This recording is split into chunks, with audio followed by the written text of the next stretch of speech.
Olá, está no ar o Semana Legislativa, o nosso telejornal com resumo das notícias que marcaram a semana aqui na Câmara e na nossa cidade. E vamos aos destaques desta edição. Solidariedade transformada em autoestima. Projeto aprovado na Câmara quer incentivar a doação de cabelo em apoio às pessoas com câncer.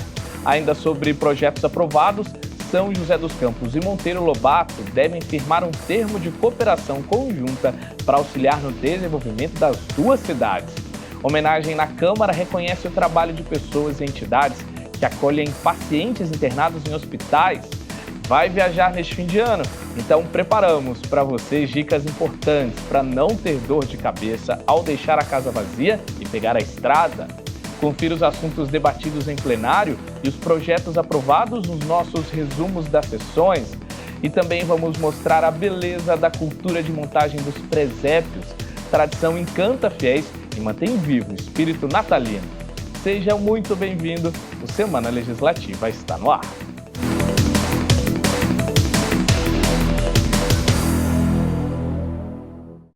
E agora a gente confere como foram as duas últimas sessões ordinárias do ano e também a segunda sessão extraordinária, que contou com a votação de projetos de lei e a apreciação de documentos.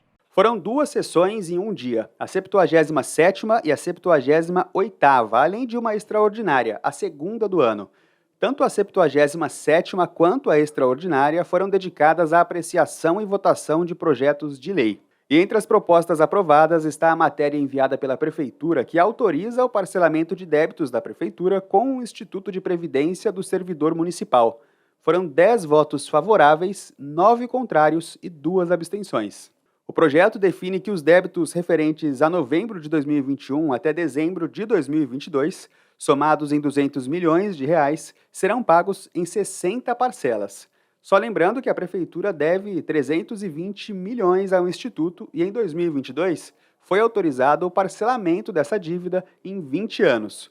O município já vem efetuando o pagamento mensal dos juros e atualização monetária do valor consolidado, que corresponde a 13 milhões. Outra matéria aprovada, esta pautada na saúde, autoriza a criação do Programa de Cuidados Paliativos em São José. A matéria é do vereador Marcão da Academia e prevê equipe multidisciplinar para ajudar que pacientes terminais com doenças incuráveis tenham qualidade de vida. E a saúde também será tema do ensino nas escolas municipais. Outro projeto aprovado do vereador Marcão vai incluir na grade curricular da rede municipal de ensino noções básicas de primeiros socorros com ênfase em parada cardíaca. A segurança também esteve entre os assuntos dos projetos aprovados. Uma proposta do vereador Roberto do Eleven autoriza a colocação de câmeras em frente aos pontos de entrega voluntária. Essa é uma medida para identificar responsáveis por descarte irregular de resíduos. Outro projeto que recebeu aval favorável em plenário foi apresentada pelo vereador Dr. José Cláudio, em parceria com mais 16 parlamentares. O objetivo é instituir diretrizes de prevenção e combate ao assédio sexual contra a mulher no transporte coletivo, com campanhas para coibir a importunação e treinamento dos trabalhadores. Ainda no tema da mulher, outro projeto aprovado criou aqui na Câmara o título de Mulher Empreendedora. A proposta é de autoria do vereador Rogério da Acazem e incentiva o empreendedorismo feminino. Com foco no meio ambiente, um projeto do vereador Fabião Zagueiro vai criar na cidade o programa Banho de Floresta. A intenção é orientar sobre os benefícios à saúde do contato com áreas naturais, que podem ajudar no controle do estresse. E aprovado com 5 votos contrários, o apresentado pelos vereadores Robertinho da Padaria e Roberto do Eleven revoga a lei municipal que dava acesso gratuito a menores de 12 anos e idosos em jogos do São José, disputados no Martins Pereira. Os parlamentares justificaram que o estádio foi concedido à iniciativa privada por 25 anos e que as normas federais vigentes garantem o desconto de 50% nos eventos esportivos para pessoas idosas e estudantes. Já com foco no trânsito, o projeto do vereador Júnior da Farmácia institui o programa de trânsito Faixa Viva, com a proposta de mudar o comportamento e o hábito de motoristas, motociclistas e pedestres sobre a conscientização da faixa de pedestre onde não há semáforos. Outros 2 projetos aprovados foram apresentados pela mesa diretora da Câmara. Um deles altera a estrutura administrativa do Legislativo a partir da criação e extinção de cargos e funções gratificadas. O outro dispõe sobre o pagamento de auxílio alimentação aos servidores e estagiários. Já na 78ª sessão, os vereadores aprovaram 17 requerimentos e 2 atas. 5 requerimentos pedem a formação de comissões especiais de inquérito para apurar irregularidades no tratamento de usuários de droga, no contrato da coleta de lixo, no repasse ao Instituto de Previdência do Servidor Municipal, na nova concessão do transporte coletivo e nas terceirizações e contratos de gestão na área da saúde. Lembrando que já há 3 pedidos de constituição de 6 na fila e o regimento interno permite o funcionamento de 3 comissões ao mesmo tempo. As sessões na íntegra você confere no nosso canal no YouTube. Estamos na reta final do ano, momento esperado, viu, por muita gente para celebrar com família e amigos, concorda? Mas acredite, nem tudo são flores. Levantamento da Associação Internacional de Gerenciamento de Estresse apontou que o nível de ansiedade entre as pessoas aumenta em média 75% no mês de dezembro. A rotina da Fabiana não é para qualquer um. São dias cada vez mais corridos. E nessa época ainda precisa gerenciar a agenda de fim de ano da família. Aí fica difícil não se estressar. Correria, né? Acorda de manhã, aí vai fazer natação, e depois vai para a faculdade. Da faculdade tem uma empresa, né, de aluguel de carro. E depois à noite tem um cursinho ainda que eu faço da Polícia Civil. E é muito corrido mesmo. E às vezes a gente fica até muito cansada, né? De chegar no período da tarde e falar, meu Deus do céu, será que eu aguento fazer isso? Né? Aí vem a corrida do Natal, é ceia na casa da avó, é Ano Novo, tem que viajar. Nossa, é muito corrido. O fim de ano é período de festas, mas também de muita correria. Todo mundo tenta fazer um pouquinho mais do que já está fazendo. Se você se sente assim nessa época, não está sozinho. Um estudo mostra que o nível de estresse das pessoas aumenta em média 75% no último mês do ano. A pesquisa ainda sinaliza a possibilidade do aumento do número de casos de ataque cardíaco no período. Essa psicóloga explica que o estresse é resultado de uma série de fatores. Aumenta bastante, significativamente, o nível de estresse das pessoas, porque elas começam a refletir como foi o ano dela, os compromissos que ela tem ainda para concluir neste ano e o que aguarda ela logo no início do ano. Isso eleva bastante o nível de estresse delas. Além das tarefas comuns nessa época, tem ainda a avalanche emocional. Para muita gente, fim de ano também é hora de contabilizar os resultados alcançados. Nós podemos definir que o estresse, o que é? Um evento que acontece na vida do indivíduo, que seja um evento, uma percepção que ela tem do ano, por exemplo, que ela passou, com os recursos que ela tem, o significado que ela dá para esse evento e os recursos que ela tem para enfrentar.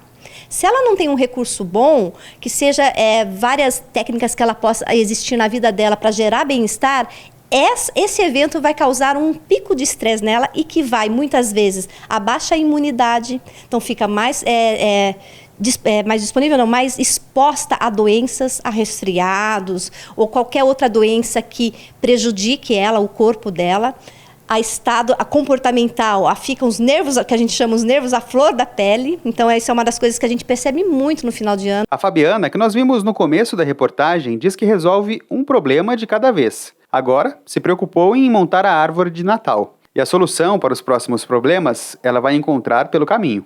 Acordou e vai, não tem agenda aqui não.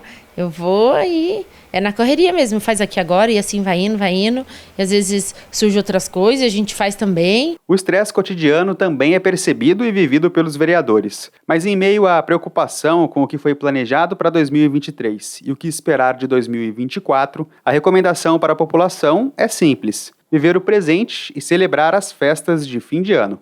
Ansiedade, né, de chegar logo o Natal, de ir às compras, compra presente para um, para outro, de organizar a ceia de Natal. Esse é um estresse gostoso, mas que existem pessoas que extrapolam um pouco. Existe outro estresse também, né, que é o estresse daquela pessoa que espera o 13º e o outro, daquele que é o patrão, que vai pagar o 13º, né. Então existem vários estresses no final de ano e que podem ser prejudiciais sim à saúde, aumentando a pressão, aumentando a frequência cardíaca, trazendo ansiedade. Então, eu acho que é bom dosar isso daí, saber que o final do ano é uma época de festa, de confraternizações, mas saber confraternizar, que tem a data certinha, não exagerar na comida, cuidado com bebida, cuidado com o volante quando beber. A gente mudar essa cultura também, né? Porque, de fato, esse desacelerar e você ter a oportunidade de estar com as pessoas que você gosta, né? Festa de Natal, Réveillon, você ficar mais próximo, isso que tem que ser a curtição, né? De repente fazer até uma coisa mais simples, não ter aquela troca de presentes muito sofisticados, mas assim, valorizar o momento, valorizar o que você está junto, né? De estar junto com quem você ama. Então, acho que esse que é o toque do final do ano, que a gente tem que se atentar mais do que ficar só na questão de compras e enfeites. E agora a gente vai falar de Natal. A Câmara de São José recebeu uma visita mais que especial, viu? Sabia que o bom velhinho esteve por aqui? Olha só. Acompanhado da fiel escudeira e do tradicional saco vermelho de presentes, o Papai Noel chegou à Câmara de São José. Em uma tarde de abraços, pedidos e doces, o bom velhinho recebeu servidores e familiares para o encontro natalino. Essa ação é muito boa, todo ano eu faço esse serviço e trabalho também no Natal iluminado pelas empresas, esse motorista de ônibus, e é muito gratificante. Trazer alegria para a criançada é muito bom. A visita do Papai Noel já é tradicional na casa, para espalhar o clima de confraternização e alegria do fim de ano. Esse tipo de interação é importante para que os próprios funcionários possam trazer seus filhos e ficar todo mundo mais unido nessa época do ano, né? Até para o adulto que não tem filho, foi aberto para todo o público. A Laura, filha de servidores, conversou com o Papai Noel e pediu uma boneca para brincar com as amigas. Ela conta que se comportou durante o ano para garantir o presente. Eu fico assim ajudando minha mãe para limpar a casa, aí também eu ajudo a minha mãe a lavar a louça. Eu pedi uma bonequinha. E alguns pequenos tiveram o primeiro encontro com o Papai Noel, como é o caso do Arthur. Foi um momento de muita alegria para ele e para a mãe. Esse foi o primeiro ano que o Arthur viu o Papai Noel, né? Que ele vai fazer 2 anos. E foi muito legal a gente ter essa oportunidade de trazer nossos filhos para cá, para poder participar desse momento de Natal, né? É muito legal pra gente. Você achou que ele gostou? Ele gostou muito, foi na cola do Papai Noel, foi bem receptivo. E você sabia que em dezembro uma data chama atenção para a importância dos direitos humanos? Isso mesmo, temos um dia dedicado para valorizar o cuidado e acolhimento das minorias e incentivar a paz e a solidariedade entre todos os povos. Olha só. Dos 365 dias do ano, um deveria ser celebrado por todo mundo e todo mundo mesmo, 10 de dezembro. Nesse dia, países assinaram durante uma Assembleia da ONU a Declaração Universal dos Direitos Humanos, que estabelece direitos a todas as pessoas sem nenhuma distinção. Era 1948 e o mundo ainda refletia sobre as atrocidades da Segunda Guerra Mundial e do Holocausto, que matou 6 milhões de judeus. O documento era uma resposta a tudo isso e também representa um marco para a história da humanidade. A Primeira Guerra Mundial e a Segunda Guerra Mundial mostraram violações maciças de direitos humanos, milhões de pessoas mortas, torturas, prisioneiros de guerra e uma série de questões que vieram à pauta e veio a preocupação junto de pensar em mecanismos para evitar uma nova guerra. Esse foi um dos propulsores de direitos humanos. O segundo deles é o genocídio do povo judaico, né, o conhecido como Holocausto, que também mostrou um crime de genocídio, né, uma máquina estatal em escala industrial matando milhões de pessoas. E o terceiro deles são os regimes totalitários da Europa que levaram à Segunda Guerra Mundial. A Declaração Universal dos Direitos Humanos tem, no total, 30 artigos. O primeiro deles diz que todos nascem livres e iguais em dignidade e direito. Também diz que todos são dotados de razão e consciência e que, por isso, devem agir uns em relação aos outros com o espírito de fraternidade. Nos direitos humanos, um dos princípios, o princípio da fraternidade. fraternidade, que não tem nada a ver com religião. Tem a ver de que eu sou igual a você, portanto eu defendo o seu direito, você defende o meu direito e nós juntos defendemos os direitos de todos, especialmente dos mais vulneráveis, daqueles que não têm voz e não têm força para defender os seus direitos, considerando o princípio da igualdade, o princípio da fraternidade, o princípio da liberdade, da gente ser o que a gente quiser ser. O documento é um reconhecimento de que a dignidade é inerente ao ser humano e que, independente de gênero, raça, religião ou posicionamento político, todos têm capacidade para gozar os direitos e liberdades estabelecidas na Declaração, como deixa claro o 2º artigo. A Declaração também reconhece a democracia como direito. O inciso 3 do artigo 21 diz: a vontade do povo será a base da autoridade do governo. Essa vontade será expressa em eleições periódicas e legítimas, por sufrágio universal, por voto secreto ou processo equivalente que assegure a liberdade de voto.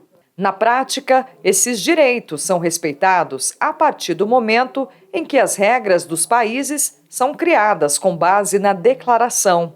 No Brasil, a Constituição de 1988 é inspirada nos 30 artigos do Tratado Internacional. Aqui no Brasil nós temos aí várias conquistas, baseado na concepção dos direitos humanos, como a Constituição de 1988, o voto, o voto obrigatório, o voto da mulher está dentro dessa questão dos direitos humanos. Então, acho que essa é um momento importante de reflexão. Apesar de a declaração representar um avanço, o mundo ainda assiste violações de direitos. Vitor esteve na Ucrânia em junho desse ano. O país foi invadido no início de 2022 por tropas russas. E o conflito deixa claro os diferentes entendimentos sobre direitos humanos. Você tem ali um conflito com um país que a própria ONU reconhece que tem déficit de respeito aos direitos humanos. A ONU ela faz uma análise de países mundo afora para ver até que ponto esse país respeita ou não os direitos humanos. Então, países como, por exemplo, Coreia do Norte, Irã, Arábia Saudita e a Rússia. Os esforços da comunidade internacional para fazer valer a declaração são necessários e a responsabilidade também é de todos nós. A partir desse momento passa a ser obrigação de todo mundo cumprir. Os governos têm obrigação, a Câmara Municipal tem obrigação de cumprir, eu como pessoa, o chefe, o patrão, a mãe, o pai, o vizinho, todos nós temos obrigação de cumprir. E no próximo bloco você acompanha o resumo da sessão realizada na terça-feira. Também vamos te mostrar detalhes de um projeto que quer incentivar a doação de cabelo para pessoas em tratamento com câncer. E uma homenagem, a quem dedica o tempo para trazer alegria a pacientes internados em hospitais. É depois do intervalo.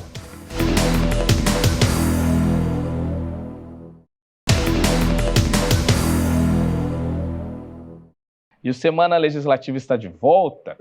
E a gente acompanha agora como foi a sessão da terça-feira, que contou com um debate de assuntos de interesse público e a apreciação de documentos como requerimentos e indicações. Entre os documentos apreciados durante a 76ª sessão do ano estão requerimentos, indicações e documentos diversos. Das indicações lidas em plenário, a maior parte era por serviços como limpeza de ruas, capina, poda de árvores, troca de lâmpada, entre outras ações de manutenção pública. Já entre os requerimentos aprovados estão solicitações para a realização de exames e consultas na área da saúde e rondas policiais em alguns bairros. Já durante o pinga-fogo, o primeiro orador, o vereador Lino Bispo, se posicionou contrário à indicação do ministro Flávio Dino para o STF. Segundo o parlamentar, ele acredita que esta escolha foi motivada por questões políticas. Lino ainda defendeu a indicação de uma mulher para o cargo. Outro orador, o vereador Fernando Petit, defendeu o papel de profissionais que atuam no acolhimento de crianças que sofrem abusos e violência. Segundo Petit, São José dos Campos tem um serviço voltado para atender esses adolescentes e conta com um seminário sobre o tema. E o assunto apresentado pelo vereador Rogério da Cazem foi a conclusão do curso de Bombeiros Mirins, fruto de um projeto da Associação Casa de Amparo Social Emanuel. Em uma cerimônia realizada na Câmara, crianças receberam certificados e foram instruídas sobre civilidade, ética e primeiros socorros. Um vídeo sobre o curso foi apresentado em plenário. Na tribuna, Dulce Rita cobrou ações de limpeza e manutenção pública em bairros mais vulneráveis da cidade. A parlamentar exibiu fotos de pontos sem coleta de lixo. Outra cobrança da vereadora é por remédios que estariam faltando nas unidades de saúde do município. A situação do lixo também foi abordada pela vereadora Amélia Naomi. Segundo a parlamentar, o problema é reflexo da gestão do município e houve alertas para que a prefeitura não realizasse a contratação da atual empresa que realiza o serviço. Uma reportagem sobre o tema foi apresentada. Quem também usou o período do pinga-fogo foi o vereador Roberto Chagas, que demonstrou apreensão com o número de usuários de drogas e pessoas em situação de rua na cidade. O parlamentar pediu ações efetivas das autoridades e revelou que muitos moradores estão preocupados com a segurança. Já o vereador Robertinho da Padaria informou sobre a ampliação de linhas de ônibus na cidade, que refletem um pedido da população. Ainda segundo o parlamentar, o transporte público teve um aumento na frota e seguirá com esse aumento até a nova licitação. O assunto ainda foi destacado em uma reportagem. Abordando o tema da manutenção da cidade, o vereador Dr. José Cláudio cobrou ações como poda, capina e coleta de lixo em alguns bairros. Dr. José Cláudio ainda fez apontamentos de melhorias na saúde e segurança e pediu mais diálogo com o Poder Executivo. Outro parlamentar que defendeu maior diálogo e autonomia do Poder Legislativo foi o vereador Walter Hayashi. Assim como outros parlamentares, ele reforçou a liberdade de cada vereador para votar e apreciar projetos e cobrou melhorias para São José. A sessão na íntegra você confere no nosso canal do YouTube. E vamos falar também de solidariedade. Um evento realizado aqui na Câmara reconheceu o trabalho de voluntários e entidades que dedicam tempo para ajudar pacientes em hospitais. A homenagem foi proposta pelo vereador Juvenil Silvério. Como lembrou o parlamentar, esse ato simples pode transformar vidas. O plenário da Câmara foi palco de uma homenagem aos palhaços de diversos grupos que fazem trabalho voluntário em hospitais, asilos e outras instituições. A honraria é de autoria do vereador Juvenil Silvério, que entrou no clima da palhaçada.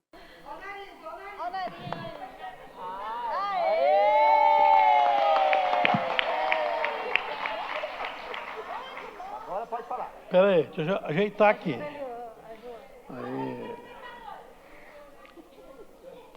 Boa noite! Pessoal, que alegria imensa poder estar aqui. Aqui não pode hoje, não pode ter tristeza aqui. A Câmara, ela está impossibilitada de servir qualquer coisa, tá bom? Mas tem água! De graça! A cerimônia homenageou voluntários de 8 grupos. A senhora Maria Luísa, ou melhor, doutora Amoreca, contou que muitas vezes os grupos levam alegria, mas voltam com o coração apertado, mas garante que é um trabalho de muito amor. Juntos levamos a fé, a esperança, os ouvidos, a alegria, o abraço, o acolhimento, a música, o respeito a todos que encontramos pelo caminho desde o momento que saímos de casa. A gente transborda o amor que embala, que suaviza, que abraça, que contamina. Estamos, como o Dr. Soldadinho sempre diz, nos divertindo. Muitas vezes chorando por dentro. Eu vou embora para casa parecendo um panda da maquiagem daquilo que a gente viveu. Tão pouco estávamos esperando esta homenagem.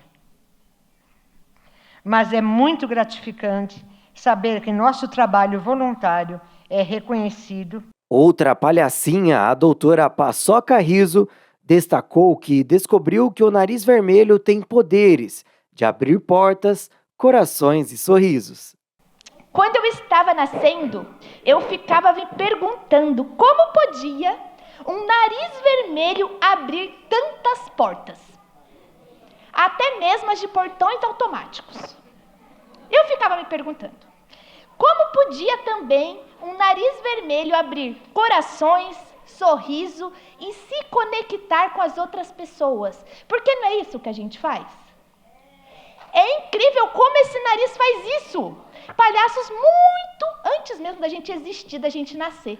E o palhaço foi adentrando outros lugares e outros lugares até chegar onde? Onde nós estamos hoje, dentro dos hospitais, das casas de repouso, das creches e tudo mais.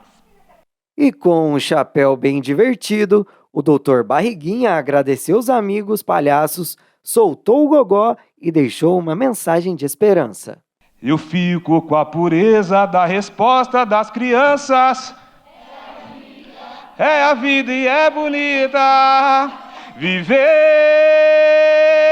e não terá vergonha de ser feliz. Cantar e cantar e cantar a beleza de ser um eterno aprendiz. Ai meu Deus, eu sei que a vida devia ser bem melhor e será. Mas isso não impede que eu repita. É bonita e é bonita. Valeu! Ainda a caráter com o nariz vermelho, o vereador Jovenil Silvério entregou os certificados para os representantes dos grupos voluntários. E nas considerações finais, o vereador agradeceu o empenho dos palhaços e disse que se sente lisonjeado em fazer a homenagem. Eu quero agradecer a aquelas pessoas que abrem as portas para que vocês entrem nos locais, né? Seja nos hospitais, nas instituições, ou seja, em qualquer lugar que tenha um coração aflito, pedindo um sorriso. Agradecer a Deus por esse momento especial, né? Foi falado aqui várias vezes, no nome de Deus, que seja louvado o nome do nosso Senhor Jesus Cristo, porque é por Ele, pela honra e pela glória de Jesus Cristo, estamos aqui hoje fazendo esse momento especial, muito maravilhoso. Eu ganhei com isso aqui. E para manter a solidariedade ainda mais em alta, São José dos Campos deve ganhar uma semana de incentivo à doação de cabelo para pessoas em tratamento com câncer. Essa é a proposta de um projeto do vereador Marcelo Garcia, que busca retomar a autoestima de quem perdeu os cabelos nos processos de rádio e quimioterapia. Como pode um salão de beleza despertar tantas emoções? De um lado, o choro da Dalva, que sofre de alopécia e perdeu parte do cabelo. E as pessoas começaram a fazer chacota, começou a tirar sarro, nada estava bom, né? As pessoas próximas, até as pessoas próximas mesmo. E aí eu comecei a ficar chateada, comecei a tomar antidepressivo, não conseguia mais ter uma vida social, não queria mais sair de casa, com vergonha do cabelo. Do outro, as lágrimas da Vera, que só quer ajudar a amenizar sofrimentos. A parcela minha é muito pequena, porque sempre tá certo, eu posso ser um instrumento daquilo, sabe? Mas quem está fazendo a diferença na vida dessas pessoas que quer mesmo é a Maria, que já faz 11 anos que tem esse trabalho maravilhoso. E a gente só chega perto quando você tem uma pessoa próxima que precisa desse apoio que faz tanta diferença. Para quem precisa, eu acho que faz uma diferença enorme o cabelo caindo. E quem tem demais, então vamos doar, cresce de novo. E no meio disso tudo está a Maria, que há 11 anos criou o projeto de produção de perucas que são doadas a mulheres que tiveram perda de cabelo. Nosso trabalho é atender as pessoas que têm câncer, alopécia, né, e mais outros problemas. Mas a gente necessita de cabelo para que o projeto ande. Então nós pegamos os cabelos, levamos para São Paulo, confecciona as perucas e elas voltam. Desde que foi criado o projeto Casa Rosa Beleza do Bem, já resgatou a autoestima de 11 mil mulheres. Quem chega aqui não paga nada pela peruca. O que faz essa corrente dar certo é a solidariedade. Gestos como o da esposa do Hugo, que decidiu cortar o cabelo para ajudar. Ela simplesmente decidiu do nada. Ele chegou para mim e falou: eu vou doar meu cabelo para poder ajudar as pessoas que precisam.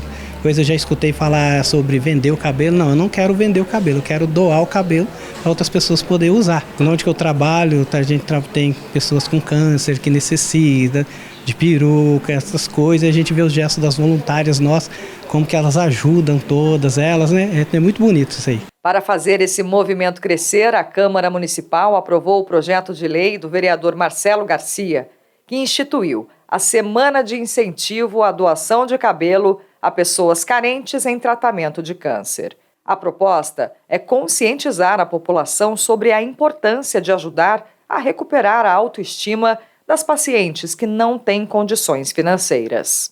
Nós acompanhamos várias pessoas que passam por essa enfermidade, né? Que quando são acometidas já sofrem de forma psicológica, a família sofre junto. Então nós conversando com várias pessoas e começamos a pensar o que nós realmente poderíamos fazer para melhorar a vida das pessoas e famílias que passam por essas situações. E foi quando então nós colocamos aqui na Câmara Municipal a Semana de Incentivo, né? Para que as pessoas possam doar os seus cabelos para confeccionar essas perucas. De acordo com o projeto, a campanha será realizada durante a Semana do Dia Nacional de Combate ao Câncer, que é celebrado em 27 de novembro. E o nosso papel aqui legislativo, a Câmara Municipal, é realmente divulgar, né? Quantas leis que existem que as pessoas não têm ciência ainda, só que essa nós queremos realmente divulgar, dar publicidade para que as pessoas possam também cumprir o seu papel, o cidadão colaborando e tornando a vida das pessoas mais felizes. Maria sabe que esse tipo de incentivo transforma vidas, tanto de quem doa quanto de quem recebe. Eu achei ótimo, porque eu acho que vai incentivar outras cidades a fazer o mesmo projeto. Eu acho que o vereador foi muito feliz. Eu quero doar para elas o melhor de mim, mas eu recebo muito delas. Então é impressionante o tanto de carinho que a gente consegue receber. É um presente eu ter esse projeto. Dalva, que já não tinha coragem de encarar o espelho, agora recuperou as forças para seguir em frente. O novo visual reflete a mudança que acaba de começar. Dá para sair, para ir a qualquer lugar, né? Agora eu vou estar bem, graças a Deus. Se Deus quiser, eu não vou ficar me entupindo mais de remédio, né? Do jeito que eu cheguei aqui, muito triste, muito chateada, né? Então, hoje eu estou feliz. Agora só sorriso no rosto. Só sorriso. Felicidade, né? E época de fim de ano, vai pegar a estrada, vai fazer alguma viagem? Segurança é fundamental e ninguém quer interromper as férias por falta de manutenção no carro, não é mesmo? Mas acima disso, ter o carro revisado antes de viajar é também uma segurança que salva vidas. O seu Nelson vai viajar em breve e para fazer um passeio seguro, não pensou duas vezes antes de trazer o carro para uma revisão. Seu Nelson, o carro do senhor já está na hora de trocar óleo, está na hora de trocar filtro, está na hora de fazer isso, fazer aquilo. Então vamos fazendo. Entendeu? Para a gente nunca ter problema quando sair na estrada ou na rua, a gente tem aquele problema que é da preocupação, né? Aí a gente sempre anda com bastante segurança. Nessa oficina mecânica, todo ano é a mesma coisa. O movimento cresce nessa época. O proprietário da oficina explica que, na maioria dos casos, a manutenção é rápida. E o importante é planejar. Planejar, já vim eu vou viajar em dezembro. Em janeiro eu já começo a me programar. Olha, eu começo a fazer as revisões. Aí quando chegar no final do ano, o carro vai estar revisado e vai ter uma viagem segura, vai voltar e vai ser feliz com certeza. Então vamos a alguns itens importantes para garantir uma viagem mais segura. Nada de pneu careca e, claro, eles devem estar calibrados. Atenção! Cada modelo tem uma calibragem diferente e leva em conta o peso que vai ser carregado. Conferir o nível do óleo também pode assegurar uma viagem mais tranquila. E tem ainda o nível da água. Se tiver muito baixa, a temperatura do motor pode subir demais. Esses são alguns itens que fazem parte daquela chamada manutenção preventiva, que você pode até aprender para fazer em casa. Mas olha só, quando você abre o capô, tem muita coisa aqui que é mais complicada, viu? Aí não tem jeito, só mesmo a opinião de um especialista para olhar aqui para o motor, por exemplo, e saber o que está dando de errado. Quando a gente não faz as revisões periódicas necessárias, né, o que vai acontecer? Vai chegar no final, não vai sobrecarregar e às vezes a pessoa não se preparou para aquilo. Então o carro vai pedir socorro, vai chegar uma hora que vai pedir socorro. né? E aí começa a vir a acarretar mais problemas, aumenta a manutenção por conta de não ter feito a revisão. Então começa, em vez de a gente fazer uma manutenção periódica, precisamos fazer uma manutenção corretiva.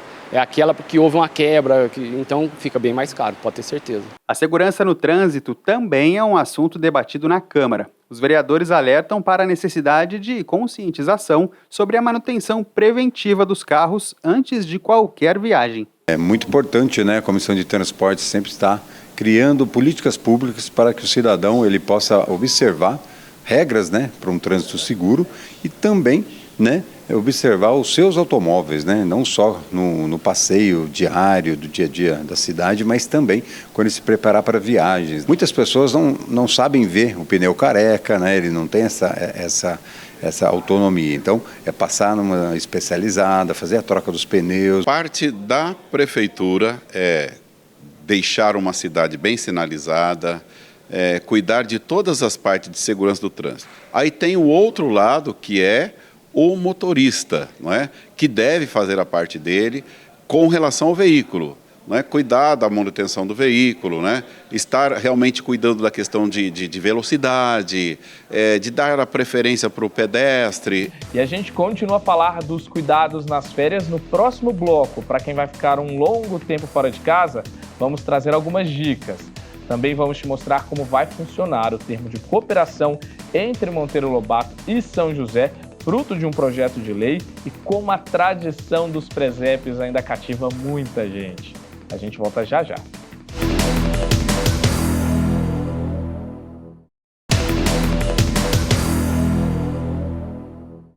E o Semana Legislativa está de volta.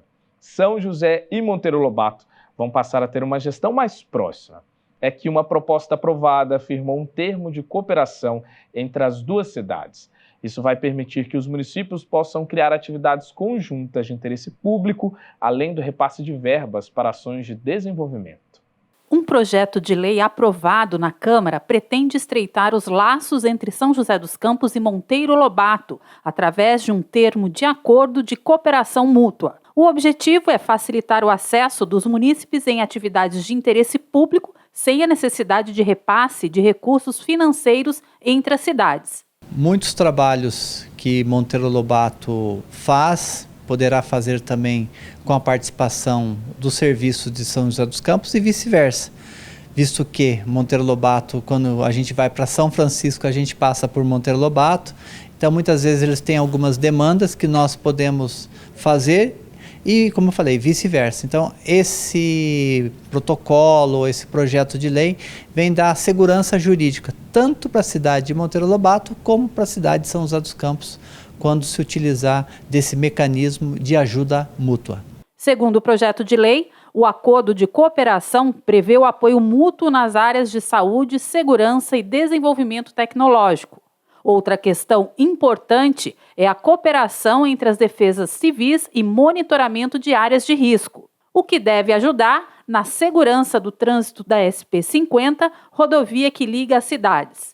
A parceria também permite o compartilhamento de informações e recursos, tanto econômicos quanto de profissionais. Na prática, isso significa que São José e Monteiro poderão fazer as ações em conjunto em ambos os municípios. Qualquer situação, por exemplo, uma pessoa de Monteiro Lobato que tem que ser cuidada aqui em São José dos Campos no caso da saúde, ou mesmo em casas e escolas, né? É possível isso acontecer porque existe hoje um convênio dando a essas duas cidades o modelo jurídico, o modelo legal para que se faça a parceria. A relação entre as cidades já é próxima. Segundo Alan Rached, vereador lobatense, a população de Monteiro utiliza muitos serviços em São José, desde coisas do cotidiano, como compras e lazer, até assistência médica. O projeto aprovado deve viabilizar o trabalho em conjunto entre os municípios em prol da população das duas cidades. É muito mais São José dos Campos sendo uma grande parceira da nossa cidade do que Monteiro Lobato sendo uma parceira de São José, até pela potência que é São José e o tamanho que é Monteiro Lobato. Com a aprovação das duas câmaras municipais, fica de comum acordo e também permitido por lei essa parceria entre as duas cidades, como a gente colocou, né? São itens de saúde que a gente contemplou, itens de segurança, desenvolvimento tecnológico, defesa civil, monitoramento de áreas de riscos. Então, foi os itens que a gente pleiteou junto a essa parceria, onde as duas cidades hoje têm a autonomia e a autoridade para auxiliar uma ou outra da melhor forma possível, né? Serem parceiras para melhorar o dia a dia dos munícipes, né? Você não pode abrigar aqui cidades, né, ou pessoas de outras cidades sem ter um vínculo, sem ter um ato formal jurídico. E agora com esse convênio, com esse protocolo de intenções, sim, nós abraçamos as duas cidades, uma colabora com a outra legalmente, sem nenhum prejuízo, por exemplo, em Tribunal de Contas, se for o caso. E voltando a falar das viagens de fim de ano, se você vai ficar muito tempo fora de casa, é preciso tomar alguns cuidados, viu? Que às vezes a gente nem dá tanta atenção.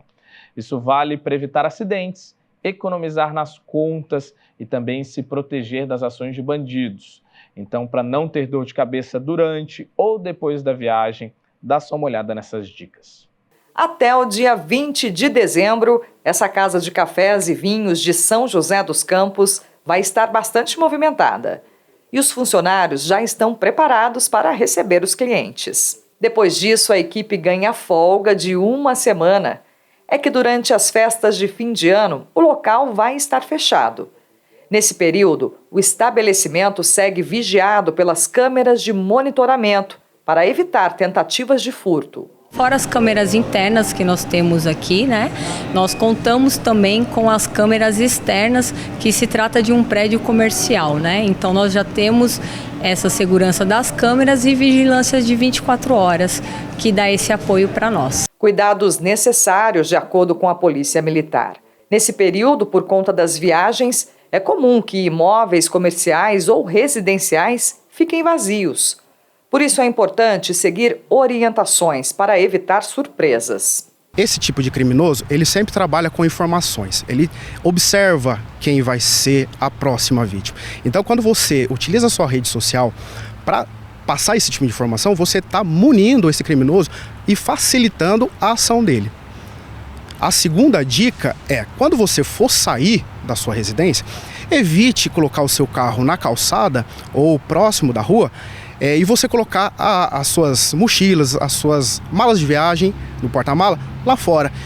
Ele provavelmente, vai estar lá também ali na rua, observando você e vendo que você pode estar saindo daquele momento e você vai curtir o final de semana, as festas, em outro lugar. Segundo a polícia, antes de furtar um imóvel, os criminosos procuram observar o local de diversas maneiras.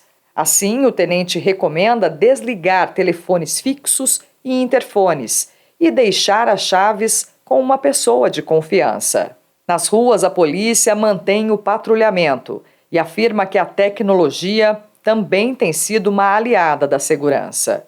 A instalação de câmeras ajudam a inibir ações criminosas e, se mesmo assim o furto acontecer, as imagens facilitam a investigação. Você, cidadão, tem uma disponibilidade para adquirir esse tipo de ferramenta que auxilia você na proteção da sua residência, é importante, porque você consegue gravar, mesmo se alguém tentar, o sinal sonoro ou o sensor de presença, ele pode indicar para você que tem alguém na sua residência. A partir desse momento que você percebe que houve uma movimentação estranha, você pode ligar o 90, informar através desse telefone que a sua residência possivelmente está sofrendo um tipo de crime, e as viaturas vão até esse local para averiguar se de fato tem algum criminoso lá dentro. A Câmara Municipal também orienta a população sobre os cuidados necessários e reforça que seguir as recomendações dos especialistas em segurança é a melhor maneira de não ter surpresas ao voltar para casa. Bom, a Polícia Militar dá várias dicas de segurança, né? Da gente falar com os vizinhos, de comunicar as pessoas, de recolher as correspondências, também aquelas propagandas que todo dia tem um monte na porta da nossa casa, já são algumas dicas importantes para a gente mostrar para aquele ladrão, né, que normalmente os furtos que aumentam demais, o furto é quando a pessoa não está em casa, né, que não está desabitada, a pessoa acaba acaba deixando algumas dicas que não tem ninguém na casa e facilitando o trabalho do ladrão. Então, infelizmente, a gente tem que ser mais esperto do que eles e seguir essas dicas, né? E conversar também com a comunidade, com os vizinhos, com as pessoas próximas, para que a gente consiga proteger de forma mais efetiva o nosso patrimônio. Mas e quem não vai viajar e vai acabar trabalhando no período de férias, hein? O que fazer com os filhos em casa? Parece ser uma tarefa difícil entreter os pequenos, mas é possível pensar atividades e brincadeiras para que esse momento seja prazeroso e também longe do vício das telas. E olha, ter as férias lúdicas e divertidas ajuda até na disposição para a volta às aulas. É nesse caderninho que a Rose faz toda a programação de férias escolares. A rotina com o filho Miguel e a neta Clara tem bastante atividade. Por aqui, nada de sedentarismo. Durante as férias, o que a gente faz? Com o Miguel, eu levanto de manhã, 5h30 da manhã, 5 horas da manhã, 5h30 a gente começa a fazer caminhada. Faz uma caminhadinha até umas 6h10, 6h15, volta para casa, toma café. Aí eu faço a minha rotina de casa, né? Faço almoço, cuido da minha casa e faço uma parte do meu crochê. Aí quando a Clara acorda, daí a gente já tem que mudar tudo. O que a gente faz? A gente dá café para ela e começa a fazer as coisas com ela. O Miguel fica brincando com ela enquanto eu faço o almoço. Após o almoço que começa a rotina maior das brincadeiras de férias. E para que as brincadeiras de férias não caiam na rotina, todo ano a Rose coloca novidades na programação. Esse ano, a Clara, que só tem 3 anos, vai ao cinema pela primeira vez. E ocupar as crianças nas férias tem mais vantagens do que só fugir do sedentarismo. É também uma forma de diminuir o uso excessivo do celular, tablets e videogame. Essa ideia surgiu porque o que acontece? Durante as férias, as crianças ficam sem o que fazer. Aí o que eles fazem? Ficam o tempo todo no celular ou na TV. E isso eu não queria que acontecesse. Por quê? Porque eles ficam o tempo todo ali no celular sem fazer nada. E aquilo ali é sedentário, sem se movimentar. E além de prejudicar a vista, outras coisas, né? E a Sociedade Brasileira de Pediatria desaconselha o uso de telas até os 2 anos de idade. Segundo especialistas, o limite de tempo das crianças estarem em contato com esses aparelhos é determinado pela faixa etária e sempre com a supervisão dos responsáveis. É o que afirma essa neuropsicóloga. É essencial que os pais busquem equilíbrio entre tempo de tela e as atividades ao ar livre.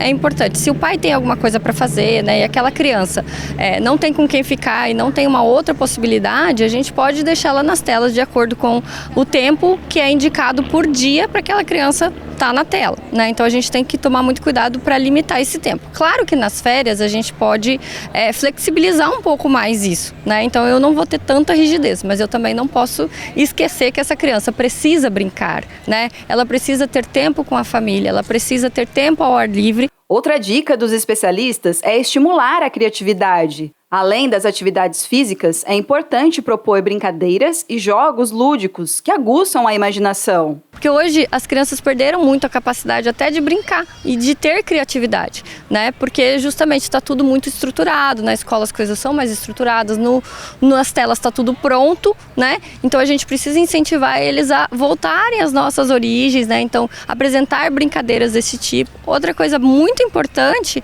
é incentivar a leitura, né? Que a leitura vai ser uma forma de você trazer essa imaginação de volta para a criança, né? E outra coisa importante é proporcionar o ócio. Então a gente tem essa preocupação, né, que já é nossa do adulto, de estar o tempo todo produtivo. A gente tem que estar sempre fazendo alguma coisa. E a gente esquece que a gente precisa descansar e a gente precisa ficar sem nada para fazer. A vereadora Juliana Fraga, que é professora, conhece a importância de preencher o tempo livre das crianças durante as férias. Para a parlamentar, principalmente para os pais que trabalham e não podem ficar com os filhos em casa, o poder público precisa oferecer programas e alternativas para acolher os pequenos. A comunidade tem que pensar, o poder público tem que pensar, porque as crianças estão de férias e fazer o que com isso? Tem os poliesportivos que pode propor atividades, tem as casas de cultura, tem as igrejas. Então, se a gente pensar realmente o que fazer com essas crianças e propor atividades que deixe tanto os pais quanto as crianças seguras, é o melhor para todos, né? O melhor dos mundos. Porque, de fato, chega essa hora, o que fazer com as crianças? Ou vão ficar em casa sozinhas, vão ficar só no celular. Então, tem que pensar, sim. E a prefeitura, no caso, tem que ter esse olhar especial nessa época. E a Rose sabe os benefícios de uma programação variada nas férias. O Miguel e a Ana ficam até mais animados para voltar para a escola.